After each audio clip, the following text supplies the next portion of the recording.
আমার নবীর ব্যাপারে আল্লাহ বলছেন ওয়ামা আরসালনাকা ইল্লা রাহমাতাল লিল আলামিন। রাহমাতুল লিল আলামিন নবী কোরআনে প্রমাণ।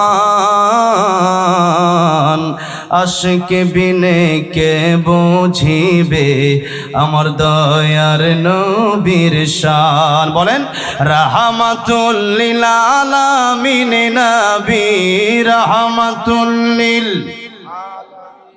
শুধু সভাপতি সাহেব বলতেছে আর আপনাকে চুপ করে থাকবেন? হ্যাঁ বলেন, মাঝে মধ্যে আজে বাজে গান না গায়ে এগুলো গায়ে, আল্লাহ খুশি হবে, রাসূল খুশি হবে। বলেন রাহমাতুল লিল আলামিন নবী রাহমাতুল লিল। কোরআনে প্রমাণ। আশিক বিনে কে বুঝিবে আমার দয়ার নবীর শান। উম্মত বিনে কে বুঝিবে আমার দয়ার নবীর। নবী আমার মদিনারি বুলবুল।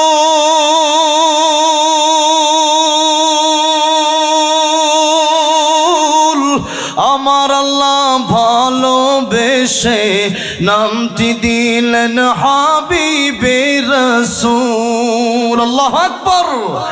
ওই নবীকে ভুল বুঝিলে থাকবে না ঈমান।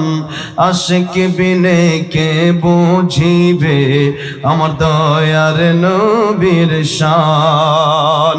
আল্লাহর নবী বিশ্ব নবী রাহমাতুল লিল আলামিন 40 বছর পরে আবু জাহেল আবু লাহাব এই পৃথিবীর কাফিরদেরকে ডেকে বললেন ইয়া আইয়ুহান নাসু কুলু লা ইলাহা ইল্লাল্লাহু তুফলিহুন।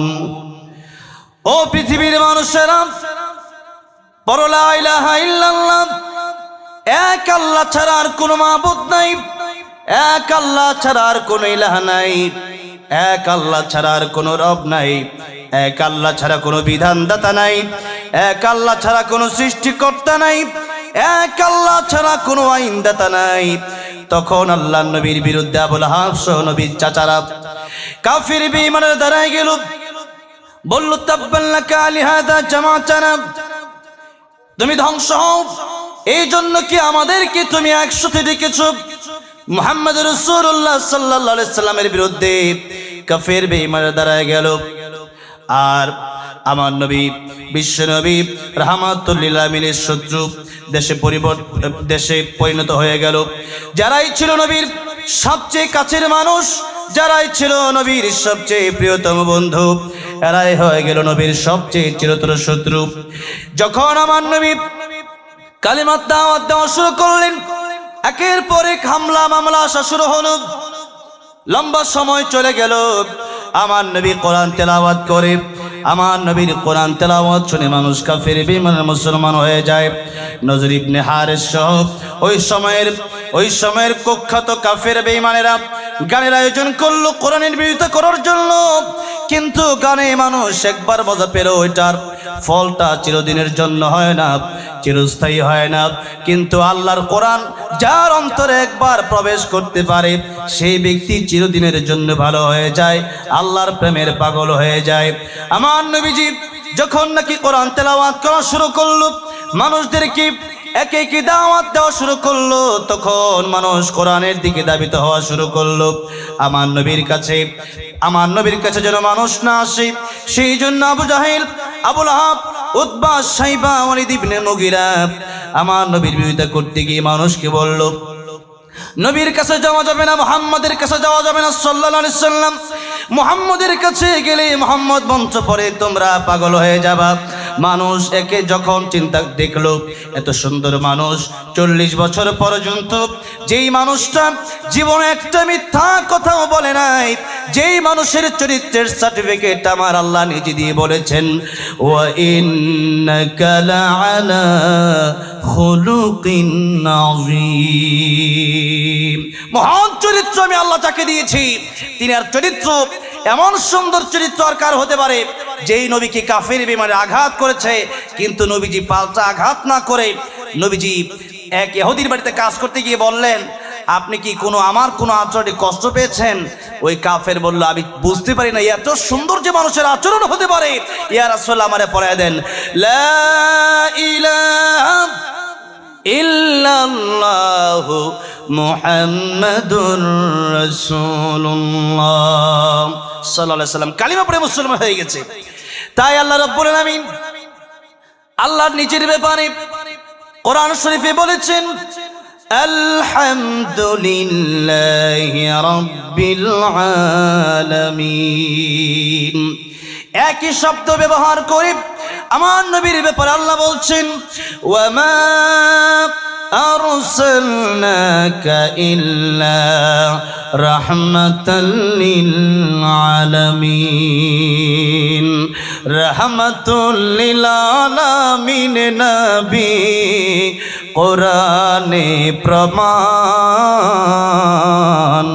আশিক বিনে কে বুঝিবে আমার দয়ার নবীর শান। বলেন রাহমাতুল লিল আলামিন নবী রাহমাতুল লিল। শুধু সভাপতি সাহেব বলতেছে আর আপনাকে চুপ করে থাকবেন? হ্যাঁ বলেন, মাঝে মধ্যে আজে বাজে গান না গায়ে এগুলো গায়ে, আল্লাহ খুশি হবে, রাসূল খুশি হবে। বলেন রাহমাতুল লিল আলামিন নবী রাহমাতুল লিল। কোরআনে প্রমাণ। আশিক বিনে কে বুঝিবে আমার দয়ার নবীর শান। উম্মত বিনে কে বুঝিবে আমার দয়ার নবীর। নবী আমার মদিনারি বুলবুল।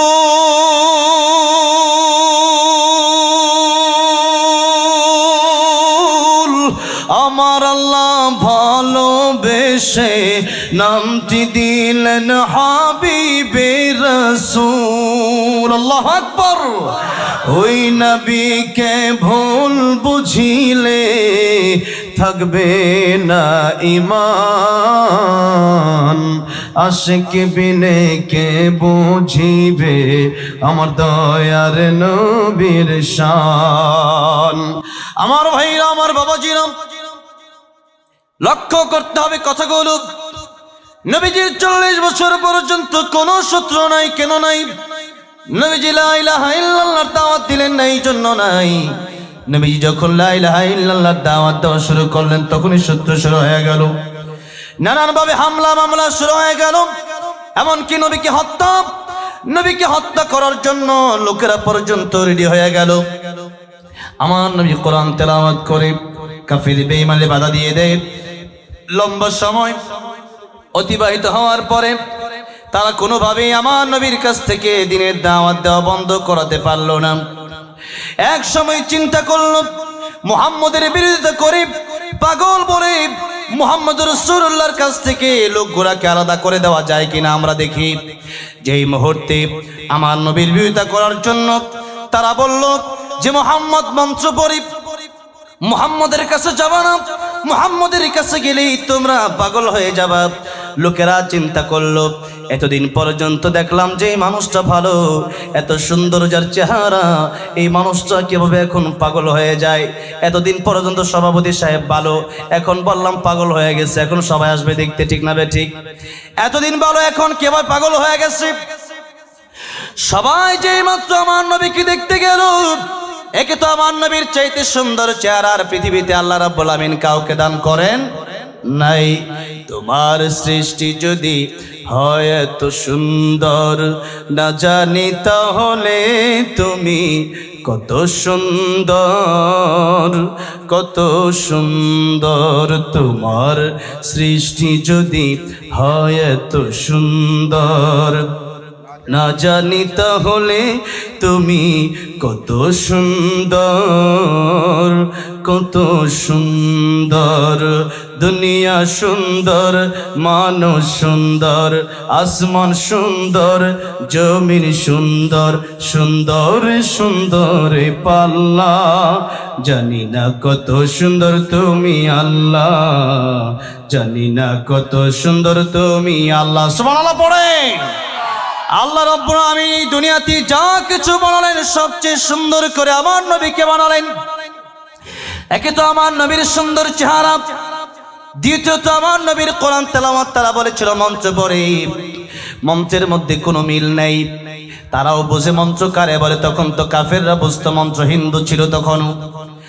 আর আমার নবী যেই মাত্র কোরআন তেলাওয়াত করে তারা দেখলো মঞ্চের মধ্যে কোনো মিল নাই, কিন্তু প্রত্যেকটা কোরআন শরীফের প্রত্যেকটা সূরায় সূরায় আয়াতে আয়াতে মিল আছে না নাই? কবিতার মতো মিল আছে না নাই?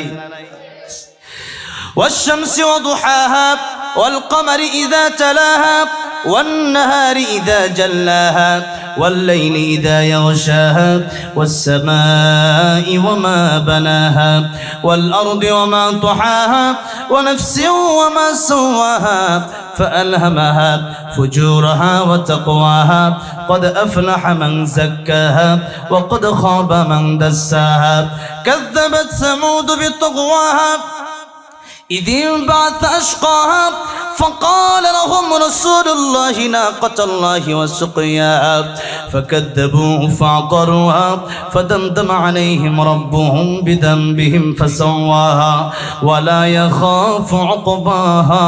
পুরা সূরা পড়লাম, প্রত্যেকটা আয়াতের শেষে হা হা মিল আছে না নাই?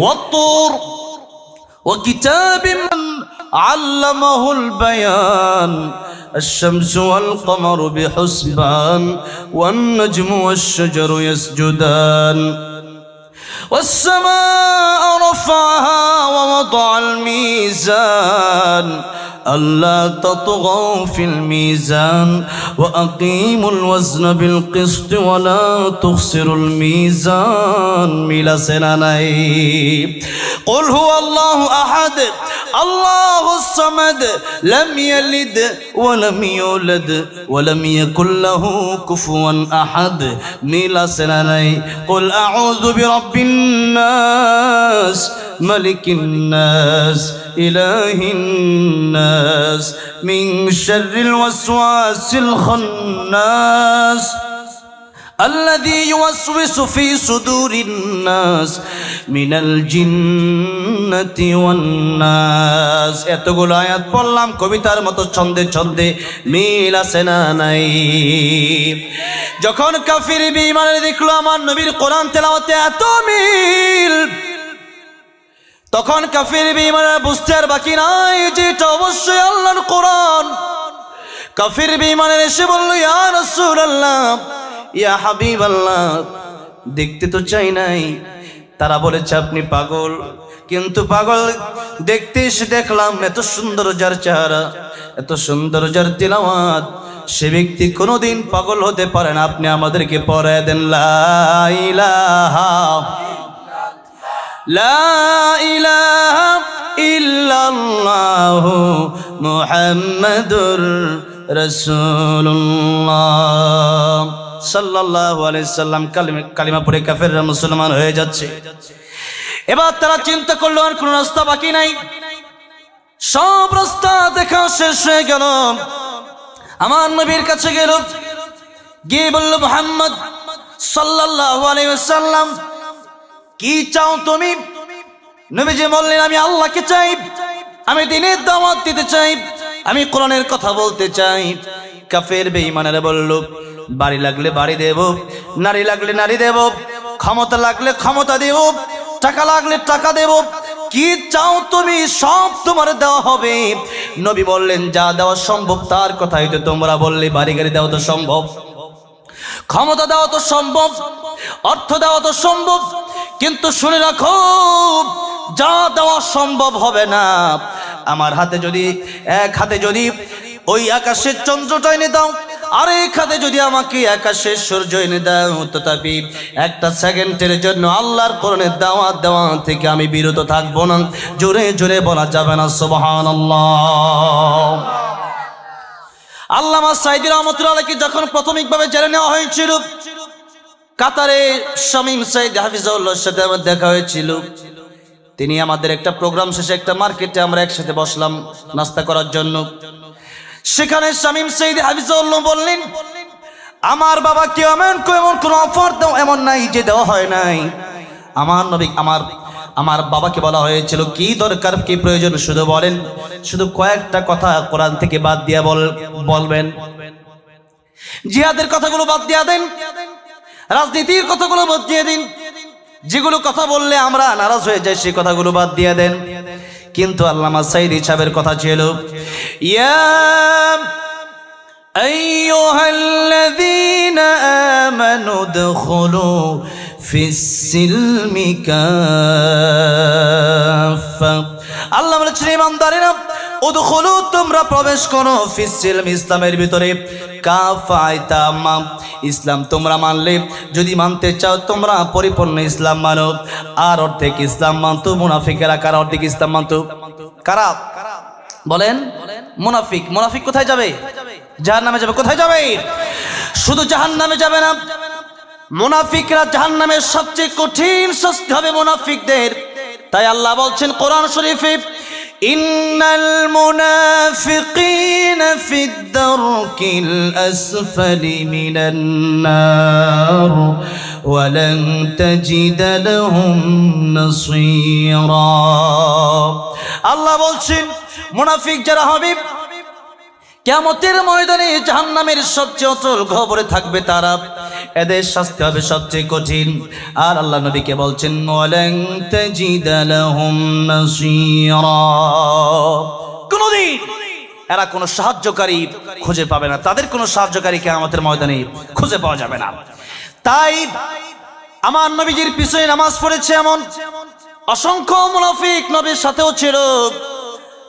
যখন জিবরাইল আমিন লিস্টে নিয়ে আসলেন নবীর কাছে, মুনাফিকের লিস্টে, নবী লিস্ট পরে দেখলেন প্রথমেই যার নাম সে হচ্ছে আমার নবীর পিছনে নামাজ পড়ে, দাড়ি আছে, টুপি আছে, লম্বা পাগড়ি আছে, লম্বা জুব্বা আছে, 5 ওয়াক্ত নামাজ তার বাদ যায় না।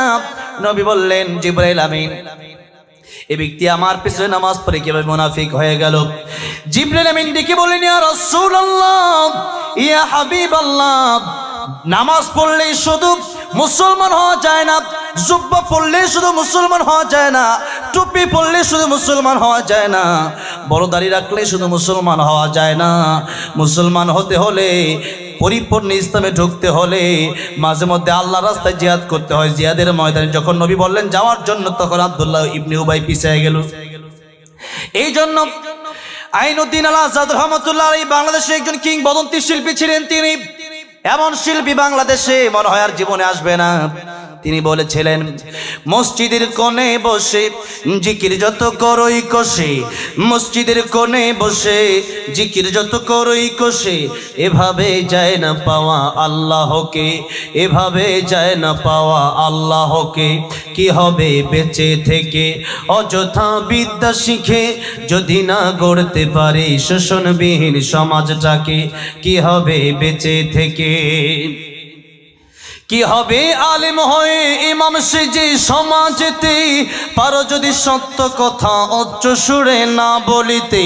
চাকরির ভয় করো যদি ছেড়ে দাও ওই না গদি, চাকরির ভয় করো যদি ছেড়ে দাও ওই না গদি। কি হবে ধোঁকা দিয়ে আল্লাহকে? কি হবে বেঁচে থেকে? কি হবে বেঁচে থেকে? কি হবে ছাত্র সেজে চুমু খেয়ে সনদ খানা, যদি হয় বিদ্যালয়টা পতিতাদের আড্ডাখানা? এর চেয়ে মরাই ভালো, দেশ ছেড়ে যাওয়াই ভালো, এর চেয়ে মরাই ভালো, দেশ ছেড়ে যাওয়াই ভালো। কি হবে ধোঁকা দিয়ে বিবেকটাকে? কি হবে বেঁচে থেকে অযথা বিদ্যা শিখে, যদি না গড়তে পারি শোষণবিহীন সমাজটাকে? কি হবে বেঁচে থেকে? কথা ঠিক না বেঠে? এই জন্য শুধু মসজিদে জিকির করলেই, শুধু নামাজ পড়লে ইসলামে প্রবেশ করা হয় না। নবী বললেন জিহাদের তামান্না যার ভিতরে থাকবে না সে মুনাফিক হয়ে মরবে। এই জন্য জিহাদের তামান্না অন্তরে রাখতে হবে। জিহাদ কারে বলে তা অনেকেই বলে না, হুজুর জঙ্গিবাদী হয়ে গেছে। কেন জঙ্গিবাদী হলাম? তাওয়াইনদ্দিন আজাদ রহমতুল্লাহ আলাইহি বলেছিলেন গানে গানে, সত্যের পক্ষে গান গাই বলি আমি বিদ্রোহী, সত্যের পথে ডাকি বলি আমি বিপ্লবী, কোরআনের কথা বলি তাই বলে আমাকে মৌলবাদী, জিহাদের কথা বলি তাই বলে আমাকে জঙ্গিবাদী। ঠিক না বে ঠিক? বিদ্রোহী বিপ্লবী মৌলবাদী কেন জঙ্গিবাদী, বিদ্রোহী বিপ্লবী মৌলবাদী কেন জঙ্গিবাদী।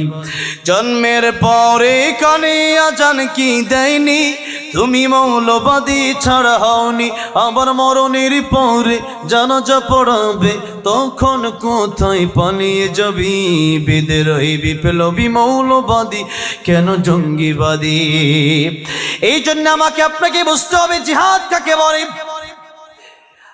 এই দেশ রক্ষার জন্য সেনাবাহিনীর প্রয়োজন আছে, পুলিশের প্রয়োজন আছে, র্যাবের প্রয়োজন আছে, বিডিআরের প্রয়োজন আছে, অস্ত্রের প্রয়োজন আছে, কামানের প্রয়োজন আছে, রকেটের প্রয়োজন আছে, বিমানের প্রয়োজন আছে, বুলেটের প্রয়োজন আছে। সুতরাং দেশ রক্ষার জন্য যদি বুলেটের প্রয়োজন হয়, কামানের প্রয়োজন হয়, গুলির প্রয়োজন হয়, রকেটের প্রয়োজন হয়, সেনাবাহিনীর প্রয়োজন হয়, তাহলে ইসলাম রক্ষার জন্য বুলেট, গুলি, কামান, তরবারির দরকার। জোরে বলেন আছে না নাই? আমি আমার দেশকে ভালোবাসি, তবে মনে রাখতে হবে আমার কবরে যাওয়ার পরে জিজ্ঞাসা করা হবে না তুমি কি বাংলাদেশি, না তুমি পাকিস্তানি, না ইন্ডিয়ান, না সৌদি আরবের, না দুবাই, না কাতার, না কুয়েত, মালয়েশিয়া, না ইন্দোনেশিয়া, আমেরিকা, না লন্ডন। সেগুলো আপনাকে জিজ্ঞাসা করা হবে না, আপনাকে জিজ্ঞাসা করা হবে মান রাব্বুকা ওয়া মা দীনুকা ওয়া মান নাবিয়্যুকা। এই প্রশ্নের জবাব দেওয়ার জন্য আমার দেশকে আমি ভালোবাসি, নবীও নবীর দেশকে ভালোবেসেছেন, এটাও ঈমান, ঠিক আছে। তবে মনে রাখতে হবে আমার দেশ আমার কাছে যত বড়, তার কাছে আমার কাছে তার চাইতে বড় আমার ইসলাম। কারণ আমার সবচেয়ে আপন আমার আল্লাহ, আমার সবচেয়ে আপন আমার নবী। এই কথাটাই সূরা মায়েদায় আল্লাহ রাব্বুল আলামিন স্পষ্ট করে ঘোষণা দিয়ে বলছেন, ইন্নামা ওয়ালিয়ুকুমুল্লাহু ওয়া রাসূলুহু ওয়াল্লাযীনা আমানুল্লাযীনা ইউকিমুনাস সালাতা ওয়া ইউতুনাজ যাকাতা ওয়া হুম রাকিউন। আল্লাহু আকবার। আল্লাহ ঘোষণা দিয়ে দিলেন তোমাদের সবচেয়ে প্রিয় বন্ধু কারা হবে। আল্লাহ রাব্বুল আলামিন বলেন এক নম্বর তোমাদের প্রিয় বন্ধু হবে আল্লাহ। জীবনে এক নম্বর প্রিয় বন্ধু হবে কে? আল্লাহ নিজে বলছেন আমি আল্লাহ তোমাদের বন্ধু হব। কারণ যখন আমাদের কেউ ছিল না তখন ছিলেন আল্লাহ, মায়ের গর্ভে খাবারের ব্যবস্থা করে দিয়েছেন আমার আল্লাহ। আবার যখন ওই কবরে চলে যাব, ওই কবরে যাওয়ার উপরে আমার সাথে আমার সম্পদ যাবে না, আমার সাথে আমার ভাই যাবে না, আমার বোন যাবে না, আমার মা যাবে না, আমার বাবা যাবে না, আমার ভাই আমার আত্মীয় স্বজন যদিও কবরে নামবে, আমাকে যখন বাঁশগুলো দিয়ে যখন একটু জায়গা ফাঁকা থাকবে তখন তারা উঠে আসবে। এটাই জীবনের শেষ দেখা হয়ে যাবে, আমার সাথে তাদের দেখা হয়ে যাবে। কাফনের কাপড়ের বানটা খুলে দিয়ে মুখটা যখন এইভাবে দেখা যাবে, আর এমনি আত্মীয় স্বজনরা একটু জায়গা ফাঁকা থাকতে উঠে যাবে। ওই কবরে যাওয়ার পরেও আল্লাহ ছাড়া আমাদের বন্ধু বলতে আর কেউ থাকবে না। সুতরাং কিয়ামতের ময়দানে ওই বিপদের দিনেও আল্লাহ বলছেন يوم يفر المرء من أخيه وأمه وأبيه وصاحبته وبنيه। কিয়ামতের ময়দানে তোমার মা কাছে আসবে না, বাবা কাছে আসবে না, ভাই কাছে আসবে না, বোন কাছে আসবে না। অথচ এই মা বাবার ব্যাপারে আল্লাহ অন্য আয়াতে বললেন ওয়াকাদা ربك ألا تعبدوا إلا إياه وبالوالدين إحسانا। আল্লাহর ইবাদতের পরে আল্লাহ রাব্বুল আলামিন মা বাবার খেদমত করতে বললেন। নবী বললেন মায়ের দিকে একবার তাকাও, বাপের দিকে একবার তাকাও, নেক নজর দিয়ে বাপের দিকে আর মার দিকে এক একবার করে তাকালে আল্লাহ রাব্বুল আলামিন এক একটা কবুল হজের সওয়াব তোমাদের আমলনামায় দান করে দিবেন। যদি বলেন সুবহানাল্লাহ। এত আস্তে বলছেন আপনারা, হজ করা কি সহজ না কঠিন বলেন? কঠিন। আমি এই বছর হজে যাব, প্রতি বছর ওমরা যাই, এই বছর হজে যাওয়ার নিয়ত করি, চলো কবুল করুন, বলেন আমিন। তো হজে আমি যে যাব, হজ যেতে তো মোটামুটি 5-6 লাখ টাকার প্রয়োজন মিনিমাম, ঠিক না? 5-6 লাখ টাকা দরকার। আর হজে যাওয়া এটা এমন একটা ইবাদত, জানেন যে এই ব্যাপারে রাসূল সাল্লাল্লাহু আলাইহি ওয়াসাল্লাম বলেছেন, আল হাজ্জু ওয়াল আজ্জু, হজ হলো একটি কষ্টকর ইবাদত, কষ্ট করতে হবে। ইসলামে যে ইবাদতগুলো আছে, যেমন এটা আর্থিক হতে পারে, দৈহিক হতে পারে। যেমন নামাজ হচ্ছে দৈহিক ইবাদত, যে টাকা দেওয়া হয় না। টাকা থাকলেও নামাজ পড়তে হবে, টাকা না থাকলেও নামাজ পড়তে হবে। সুস্থ থাকলেও নামাজ পড়তে হবে, অসুস্থ থাকলেও নামাজ পড়তে হবে। দাঁড়ায় পারেন না, বসে পারেন, বসে পারেন না, শুয়ে পারেন না, ইশারায় পড়েন। আপনার জ্ঞান থাকলে নামাজ পড়তে হবে।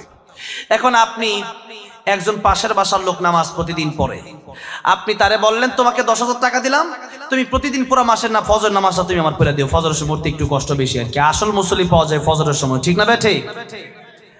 এখন 10,000 টাকা দিল, সে নামাজ পড়লো না, তার নামাজ আরেকজন পড়ে দিলে কি নামাজ হবে? নামাজ হবে। এটা দৈহিক ইবাদত, নিজের দেহের মাধ্যমে করতে হবে। আরেকটা হচ্ছে আর্থিক ইবাদত, যেমন যাকাত। যাকাত 10,000 টাকা আপনার মনে করেন আসছে এক বছর, 10,000 এটাই ধরেন। এখন 10,000 টাকা যাকাত না দিয়ে আপনি 10 টাকার নামাজ পড়লেন, কি যাকাত আদায় হবে? যাকাতের টাকা আপনাকে আর্থিকভাবে আদায় করতে হবে। আর হজ এমন একটা ইবাদত, অর্থও লাগে, দেহও লাগে, টাকাও লাগে, যেতেও হয়। নিজের দেহ দিয়ে আপনাকে যেতে হবে। প্রথমে 5-6 লাখ টাকা জমা দিতে হবে, পাসপোর্ট করতে হবে, ভিসা করতে হবে, টিকিট করতে হবে, ফ্লাইটে উঠতে হবে, লম্বা জার্নি করতে হবে। এরপর সেখানে গিয়ে তাওয়াফ করতে হবে, সাই করতে হবে, মিনায় যেতে হবে, মুজদালিফায় যেতে হবে, আরাফার ময়দানে যেতে হবে, কুরবানি করতে হবে, অনেক কাজ। এত কাজ করার পরে হজ কবুল হলো কিনা জানি আমরা? জানি না। আর হজ করা যায় বছরে একবার। কয়বার? একবার। কারণ আমি যদি রজব মাসে হজে চলে যাই, হজ হবে না, ওটা উমরা হয়ে যাবে। কি হবে? উমরা হবে, হজ হবে। এখন কি হজ করা সম্ভব? এটা জিল হজ মাসে করতে হবে। মাসের সাথে আল্লাহর ইবাদতের অনেক সম্পর্ক রয়েছে।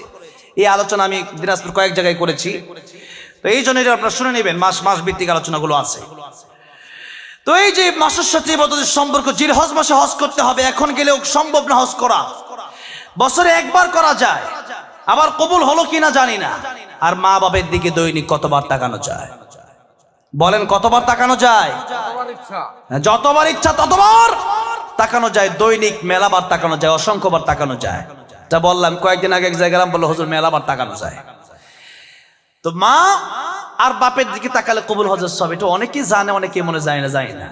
কিন্তু মার বাবার দিকে তাকালে কবুল হজের সব হয়। এই যেটা ওয়াজ করছি, এটা পকেটে বলে রাখবে এখন, ঠিক না? ঠিক বলেন। মা বাবার দিকে তাকানোর দরকার আছে না নাই? কেমনে তাকাবেন? এমনি চাই থাকবেন নাকি? তো মা বাপকে খুশি করতে হবে, যেভাবে খুশি হয় সেভাবে খুশি করার দরকার আছে না নাই?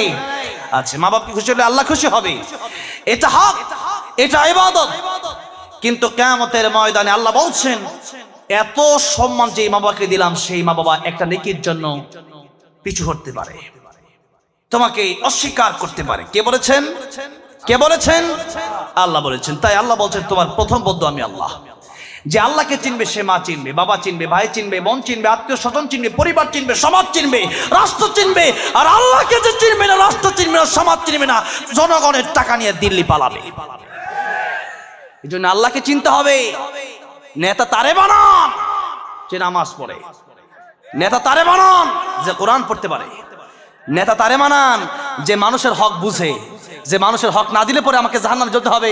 বান্দার হক আমার আল্লাহ মাফ করে না, বান্দার হক বান্দাকে মাফ করতে হবে, তার পায়ে ধরে ক্ষমা চাইতে হবে। এই কথা যেই নেতা বুঝবে, যেই নেতা জনগণের পা ধরার অভ্যাস থাকবে, যেই নেতা কোরআন পড়তে পারবে, যেই নেতা সমাজ চালাবে আল্লাহর কোরআন দিয়ে, সেই নেতাকে আমরা নেতা হিসাবে দেখতে চাই। ঠিক না? ঠিক।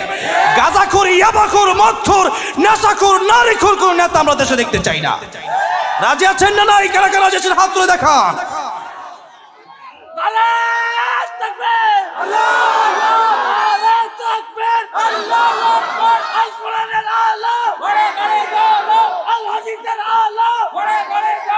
আল্লাহর বন্ধু যদি হতে পারেন, আল্লাহ রাব্বুল আলামিন বলছেন তোমরা আমাকে প্রথমে বন্ধু বানাও। ওই জন্য নেতাকে বাছাই করতে হবে।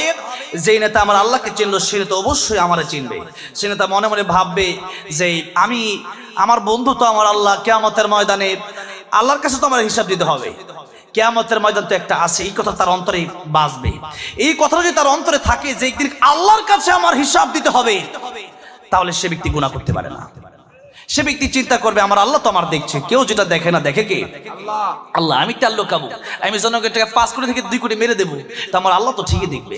এই চিন্তার একটা মাত্র চিন্তা তো ঘুমাতেই দিবে না।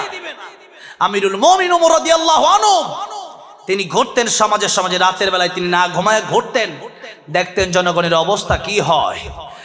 আর সাধারণ মানুষের মতো থাকতেন, জনগণেরও কাপড় একটা করে, ওনারও কাপড় একটাই। সুবহানাল্লাহ কোন।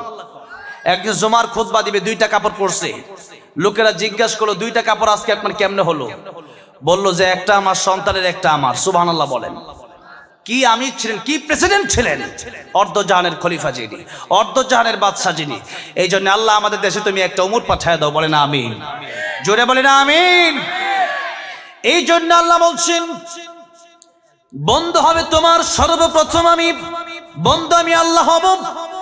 কারণ কিয়ামতের ময়দানে আমি আল্লাহ রাব্বুল আমিন ছাড়া তোমাকে, তোমার দিকে রহমতের দৃষ্টি দিয়ে কে তাকাবে?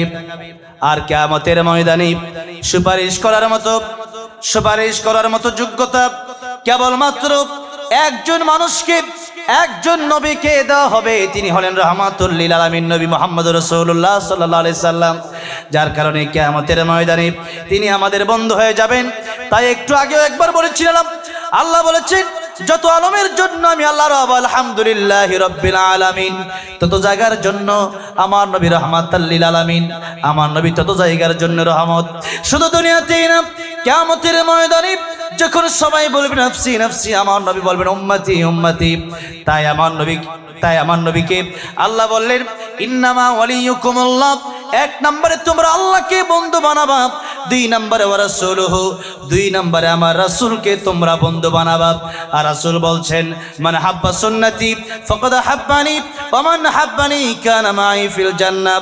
যারা আমার সুন্নতকে ভালোবাসবে তারা আমাকে ভালোবাসবে, আর আমাকে যারা ভালোবাসবে আমার সাথে তারা জান্নাতের ভিতরে থাকবে। সুবহানাল্লাহ পড়েন। তাই আমার প্রাণের যুবক ভাই, আজকের মাহফিল আমার যুবকেরাই বেশি। আপনাদেরকে বলছি চুলের কাটিং কোনো খেলোয়াড়ের মতো হবে না, কোনো নায়কের মতো হবে না, কোনো গায়কের মতো হবে না। আমার আপনার আদর্শ, আমার আপনার মডেল বিশ্ব নবী রাহমাতুল লিল আলামিন, তিনি আমার মডেল, তিনি আমার আদর্শ। নবী ছাড়া আদর্শ যারা যাকে বানাবে তার সাথে তার হাসর হবে। আমরা চাই আমাদের হাসর আমার নবীর সাথে হোক, কারণ নবীর সাথে যার সম্পর্ক সে অবশ্যই জান্নাতে চলে যাবে। এই জন্য আল্লাহ বলেন 2 নম্বর বন্ধু হবে আমার রাসূল। সেই রাসূলকে বন্ধু যারা বানাবে, রাসূল সাল্লাল্লাহু আলাইহি ওয়াসাল্লামের সাথে জান্নাতে থাকবে। 3 নম্বরে বন্ধু হবে ইমানদার নামাজি ব্যক্তিরা, যাকাত যারা দেয়, রুকুকারীদের সাথে রুকু যারা করে। আল্লাহ বলছেন আল্লাযীনা ইউকিমুনাস সালাতা ওয়া ইউতুনাজ যাকাতা ওয়া হুম রাকিউন। সাহাবায়ে সালিহাতুরা সালিহাকুনাত, সাহাবায়ে তালিহাতুরা তালিহাকুনাত, সাহাবাতে সালিহাতুরা সালিহাকুনাত, সাহাবাতে তালিহাতুরা তালিহাকুনাত। কবি বলছেন সৎ সঙ্গে স্বর্গবাস, অসৎ সঙ্গে সর্বনাশ। বন্ধু যদি ভালো হয়, বন্ধুর সাথে চলাফেরার কারণে, বন্ধু নামাজি হলে আরেকজন মানুষ তারে বন্ধু বানানোর কারণে সেও নামাজি হয়ে যায়। আর বন্ধু যদি বিড়িখোর হয়, নেশাখোর হয়, ওই ভালো মানুষ, ভালো ছেলেটাও এক সময় বিড়িখোর, নেশাখোর, মদখোর হয়ে যায়।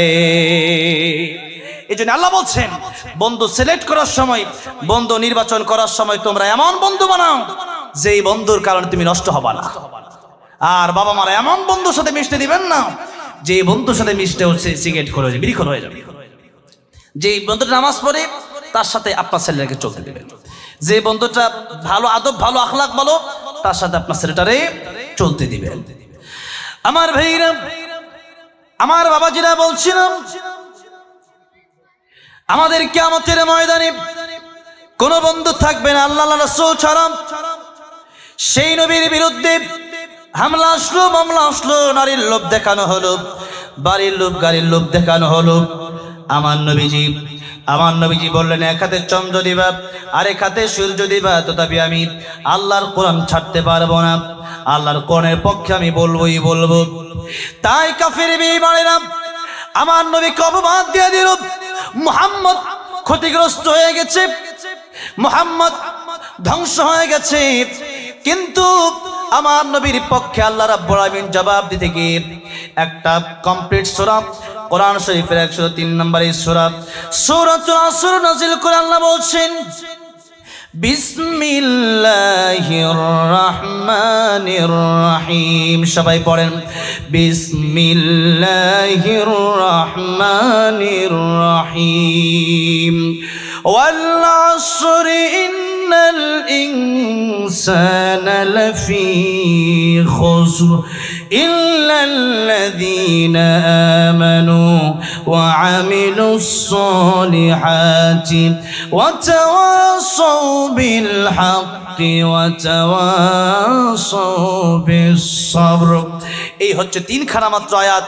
ইমাম শাফি রাহমাতুল্লাহি বলছেন একটা মাত্র সূরা যদি কোনো মানুষ এই সূরাটা নিয়ে গবেষণা করে, এই সূরাটা নিয়ে যদি চিন্তা করে, একটা সূরা পৃথিবীর মানুষের জন্য হেদায়েতের জন্য যথেষ্ট। জোরে কোন সুবহানাল্লাহ। আল্লাহ প্রথমেই বললেন ওয়াল আসর। এতক্ষণ শানে নজুল বললাম, বুঝতে হবে যে নবী যখন বললেন যে আমি দুনিয়া নেব না, আমি বাড়ি নেব না, আমার ক্ষমতার প্রয়োজন নাই, আমি আল্লাহকে চাই, আমি আখিরাত মুখী, আমি আখিরাত চাই, তখন লোকেরা বলল মুহাম্মদ ক্ষতিগ্রস্ত হয়ে গেছে। কিন্তু আল্লাহ রাব্বুল আলামিন সুস্পষ্ট ঘোষণা করলেন যে আদম আলাইহিস সালাম থেকে এই পর্যন্ত যারা এসেছে আর কিয়ামত পর্যন্ত যারা আসবে তাদের মধ্য থেকে কারা লাভবান, কারা ক্ষতিগ্রস্ত। আচ্ছা, এই যে ঘড়িটা, মনে করেন এই যে ঘড়িটা যে ব্যক্তি বানাইছে, যে ইঞ্জিনিয়ার, সেই ব্যক্তি ভালো জানে যে ঘড়িটা কিভাবে চলবে না আমি ভালো জানি? কে জানে? সেই ভালো জানে। এই মাইকটা কিভাবে ভালো থাকবে, এই মাইকটা কিভাবে সুন্দর থাকবে, মনে করেন যে আমার যে মোবাইলটা কিভাবে ভালো থাকবে, এটা কি আমি জানি না যে বানাইছে সে ভালো জানে? সেই ভালো জানে। তো আমাদের সফলতার মানদণ্ড আর ব্যর্থতার মানদণ্ড এটা আমরা নির্বাচন করতে পারি না, বরং নির্বাচন করতে পারে একজন যিনি আমাদেরকে বানালেন কে?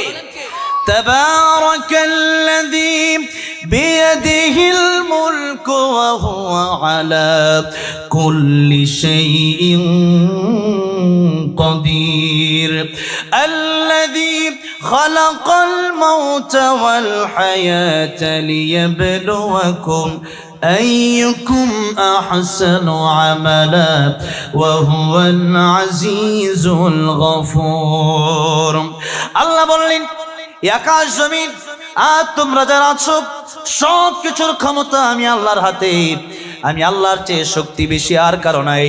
আর আমি আল্লাহ এই মরণ হায়াত সৃষ্টি করলাম কেবলমাত্র তোমাদেরকে পরীক্ষা করার জন্য, কে ভালো আমল করো আর কে মন্দ করো। আল্লাহ বলছেন অন্য আয়াতে أحسب الناس أن يتركوا أن يقولوا آمنا وهم لا يفتنون। মানুষ কি মনে করে যে তারা বলবে আমরা ঈমান এনেছি আর তাদেরকে এমনি ছেড়ে দেওয়া হবে না, বরং তাদের জীবনের উপর দিয়ে কঠিন ঝড় যাবে, তাদেরকে অবশ্যই আমি আল্লাহ পরীক্ষা করব। সূরা বাকারায় আল্লাহ বলছেন ওয়ালানাবলুওয়ান্নাকুম بشيء من الخوف والجوع ونقص من الأموال والأنفس والثمرات وبشر الصابرين। আল্লাহ বলছেন অবশ্যই আল্লাহ দুইবার বলেন অবশ্যই আমি আল্লাহ রাব্বুল আমিন তোমাদেরকে পরীক্ষা করব। মাঝে মধ্যে ভয় দিই, মামলা হামলার ভয় দিই, মাঝে মধ্যে আমি আল্লাহ তোমাদেরকে খোদার ভয় দিয়ে, খাওয়া দাওয়া থাকবে না, অভাব দিয়ে, মাঝে মধ্যে জানের উপর দিয়ে ঝড় ঝাপটা আসবে, মালের উপর দিয়ে আসবে, আর মাঝে মধ্যে ক্ষেত খামারের উপর দিয়ে, ফসলের উপর দিয়ে আসবে। বান্দারা তোমরা ধৈর্য ধারণ করে আমি আল্লাহর গোলামি করতে থাকো, তাহলে কিয়ামতের ময়দানে আল্লাহ রাব্বুল আলামিন বলবেন ইয়া আইয়াতুহান নাফসুল মুতমাইন্নাহ ইরজিই ইলা রাব্বিকি রাদিয়াতাম মারদিয়া ফাদখুলি ফি ইবাদি ওয়াদখুলি জান্নাতি। যারা আমার গোলাম হয়ে যাবে তাদেরকে ডেকে ডেকে আমি আল্লাহ রাব্বুল আমিন কিয়ামতের ময়দানে জান্নাত দিয়ে দেব। আর জান্নাতে যারা যাবে সেই জান্নাত হবে অনন্তকালের জন্য, কোনোদিন শেষ হবে না। আল্লাহ বলছেন ইন্নাল্লাযীনা আমানু ওয়া আমিলুস সলিহাতি কানাত লাহুম জান্নাতুল ফিরদাউসি নুজুলা খালিদিনা ফিহা লা ইয়াবগুনা আনহা হিওয়ালা। ঈমান আর নেক আমল নিয়ে ওই জান্নাতে যারা যাবে অনন্তকালের জন্য তারা যাবে, তাদেরকে আমি আল্লাহ রাব্বুল আমিন চিরজীবন যুবক বানায় রাখবো। তাদেরকে কমপক্ষে 70টা করে হওর দেওয়া হবে। জীবনে কোনোদিন যৌবন ফুরাবে না, কোনোদিন হায়াত ফুরাবে না। তাই আল্লাহ নবী বলছেন আল কাইসু মান দানা নাফসাহু ওয়া আমিলা লিমা বাদাল মাউত। ও দুনিয়ার মানুষেরা, প্রকৃতপক্ষে জ্ঞানী ওই ব্যক্তি যে ব্যক্তি তার নিজের চিন্তা করলো আর কিয়ামতের ময়দানে হিসাব দেওয়ার জন্য সে রেডি হলো, আর কিয়ামতের ময়দানের জন্য সে কিছু পরকাম্য মরণের পরের জন্য সে কিছু আমল দুনিয়াতে করে নিল। সে পরকালের চিন্তা যারা করবে, নবী বলছেন এরাই হলো প্রকৃত আকলমান, প্রকৃত জ্ঞানী। আর যারা শুধুমাত্র দুনিয়া দুনিয়া করবে তারা হচ্ছে দুনিয়ার সবচেয়ে বোকা। আর এই দুনিয়ার হায়াত একেবারেই অল্প, আজ নয় কাল আমাকে আপনাকে চলে যেতে হবে। এই মাহফিল কমিটিতে যারা যুবকেরা ছিল, একটা ছেলে কয়েকদিন আগে রোড অ্যাক্সিডেন্ট হয়ে চলে গেল। অনিক নামে যে ছেলেটা চলে গেল, আল্লাহ তার কবরকে তুমি জান্নাতের বাগান বানিয়ে দিও, বলেন আমিন। আমার খুব কষ্ট হয়েছে তার জন্য। এরকম এই বছরই বগুড়া একটা প্রোগ্রামে গেলাম, আওয়াজ শুনতে আসলো, লোকটা আবার আওয়াজ আর শুনতে পারলো না, তার আগেই পৃথিবী থেকে বিদায় হয়ে গেল।